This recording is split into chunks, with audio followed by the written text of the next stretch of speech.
ప్రియమైన వారలారా, యేసు నామమున మీకు నా ప్రేమపూర్వక శుభాకాంక్షలు. ప్రభు అయిన యేసుక్రీస్తు మీ హృదయ వాంఛ ఏమిటని గమనించుచూ ఉంటారు. మీరు దేన్ని ఆశపడుచున్నారు, దేన్ని ఇష్టపడుచున్నారు, వాటన్నిటినీ గమనించి ఆయన పిల్లలకు ఆయన అలాగే సహాయము చేయునట. 20వ కీర్తన 4వ వచనంలో చూడండి, నీ కోరికను సిద్ధింపజేసి నీ ఆలోచన యావత్తును సఫలపరచును గాక. నీ మనసు యొక్క కోరికను దేవుడు అనుగ్రహించి మీ ఇష్టం నెరవేర్చి మిమ్మును ఆశీర్వదించును. ఒకసారి ఒక యవ్వన కుమార్తె నాకొక పెద్ద ఉత్తరమును వ్రాసినారు. కళాశాలలో చదివి ముగించిన ఆ బిడ్డ, నాకు తల్లిదండ్రులు లేరు, తల్లిదండ్రులను చిన్న వయసులోనే నేను కోల్పోయాను, నాకు సమీప బంధువులే నా మీద కనికరముతో నన్ను చదివించుచున్నారు. కొన్నిసార్లు ప్రేమతో ఉంటారు, కొన్నిసార్లు సరుగుతూ ఉంటారు. అది చాలా కష్టంగా ఉంటుంది. నాకేమైనా అవసరమైతే వాళ్ళ దగ్గరికెళ్లే చేచాచాలి.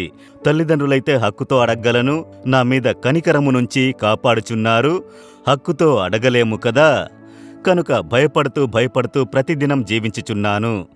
దేవుని కృపను బట్టి నేను ఇష్టపడిన చదువులు చదివాను, పోస్ట్ గ్రాడ్యుయేట్ ముగించాను. బాగా చదివినందువల్ల వారు అభ్యంతరం చెప్పలేకపోయారు. ఇప్పుడంటున్నారు, ఈమెకు ఎలా పెళ్లి చెయ్యాలి, చాలా లక్షల కొలది డబ్బు ఖర్చవుతుంది, కనుక ఎవరికో ఒకరికి బాగా చదివి వసతి కలిగిన పెండ్లి కుమారుని చూస్తేనే కదా చాలా డబ్బులివ్వాలి, ఎవరికో ఒకరికి పెళ్లి చేసి ఇవ్వచ్చు అని చెప్పి మాట్లాడుచున్నారు. ఈ కుమార్తె వేదనతో ఉత్తరము వ్రాసినారు. నా తల్లిదండ్రులు ఉంటే నేను వారి దగ్గరికి వెళ్లి చెప్పేదాను నా కోరికను, ఆశను. అయితే నేనిప్పుడు ఏమీ చెప్పలేను.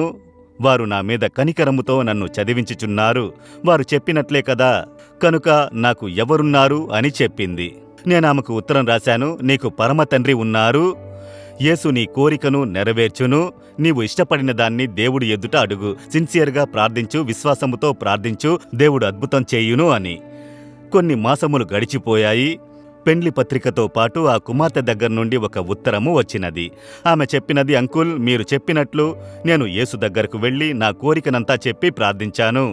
చాలా ఆశ్చర్యముగా ఈ కుటుంబస్తులే ఆశ్చర్యపడునట్లు నాకంటే అధికంగా చదివిన మంచి ఆత్మీయ మంచి ఉద్యోగంలో ఉండే ఒక కుమారుడు ఆ కుటుంబస్తులే వెతుక్కుంటూ ఇక్కడికొచ్చి నన్ను చేసుకొనుటకు అంగీకరించారు. ఈ పెండ్లి పత్రిక ఉంచి ప్రార్థించండని వ్రాసినది. చూశారా, ఆమె కోరికను చెప్పడానికి కూడా ఎవరూ లేరు, వినడానికి ఎవరూ లేరు. అయితే దేవుడు ఆమె ఇష్టమును ఎరిగి నెరవేర్చి ఇచ్చినారు. మీ జీవితంలో ఏదో ఒక కోరిక ఎవరితో చెప్పలేకపోతున్నారు, ఎవరు అర్థం చేసుకోనంటున్నారు. ఇది చెబితే నవ్వుతారు, నన్ను కేవలంగా మాట్లాడతారని అనుకుంటున్నారా? యేసు యొద్దకు వెళ్ళి చెప్పండి. ఆయన మీకు చక్కగా ఓదార్పును ఇచ్చి చక్కగా నడిపించి ఇచ్చును. తప్పుగా అర్థం చేసుకోరు, కొరత చెప్పరు. అలాంటి ఒక అద్భుతమైన ఒక దేవుడు యేసు. ఆయన మీ మనసులో కోరికను నెరవేర్చి తీర్చును. ఇప్పుడు చెబుతారా, దేవా, నా హృదయ వాంఛ ఇదే, దీన్ని మీరే అర్థం చేసుకోగలరు, నాకు దాన్ని నెరవేర్చి ఇచ్చెదరని ఈ కుమార్తె ప్రార్థించుచున్నది, ఈ కుమారుడు ప్రార్థించుచున్నాడు. వారి ఇష్టమును నెరవేర్చి ఇచ్చి వారిని ఆనందింపజేయుడి. ఈ దినము వారి ఇష్టము నెరవేరునుగాక. యేసు నామములో ప్రార్థించుచున్నాను. Amen, amen.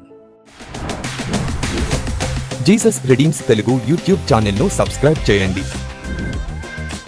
సబ్స్క్రైబ్ బటన్ను క్లిక్ చేయండి మరియు బెల్ బటన్ను నొక్కండి. ప్రతిరోజు కార్యక్రమ సమాచారం పొందండి.